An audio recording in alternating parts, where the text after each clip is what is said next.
دنیا تشیع کے اندر بہت بڑا امتحان اور آزمائش ہمارے 9ویں امام کی وجہ سے. اور پھر عجیب بات ہے 8 سال کی عمر مبارک تھی. بعض ہمارے مورخ لکھتے ہیں 6 سال، بعض لکھتے ہیں 7 سال، لیکن معتبر روایت جو ہے وہ یہ ہے کہ آپ کا سن مبارک 8 سال تھا کہ جب آپ مقام امامت پر فائز ہوئے. 8ویں مولا کی شہادت ہوئی. دنیا تشیع حیران، پوری دنیا کے شیعہ. پہلی دفعہ ایک کم سن عمر بچہ، البتہ وہ یہ سمجھتے تھے کہ ہمارا امام 8 سال کا. بڑے بڑے بزرگان شیعہ ماننے کو تیار نہیں ہو رہے تھے. اس لیے کہتے ہیں کہ اللہ نے امام جواد کو 8 سال کی عمر میں امامت دے کر شیعوں کو آزمایا. یہ بہت بڑی آزمائش تھی، بہت بڑی آزمائش تھی.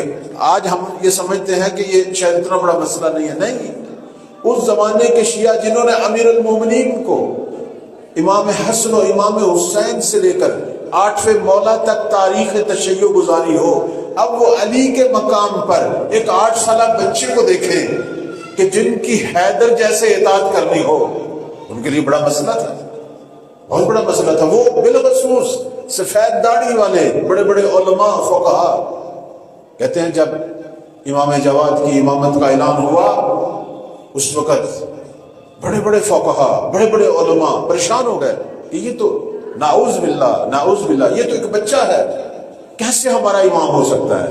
دیکھیں کہتے ہیں یہ امتحان تھا، غیبت امتحان ہے. کہتے ہیں ہمارے روایات میں آیا کہ بہت بڑا امتحان ایک جو اللہ شیعوں کا لے گا وہ غیبت ہے. ان کے امام کو ان کی نظروں سے غائب کرے گا، دیکھے گا کون حق پر قائم ہے، کون ولایت آل محمد پر قائم ہے.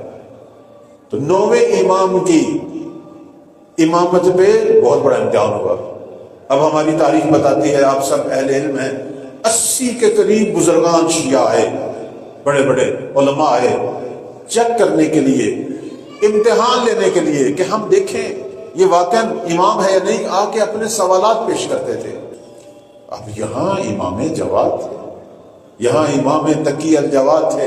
جب وہ جواب دیتے تھے اس وقت انہیں پتہ چلتا تھا کہ حق کے مقام پر قائم.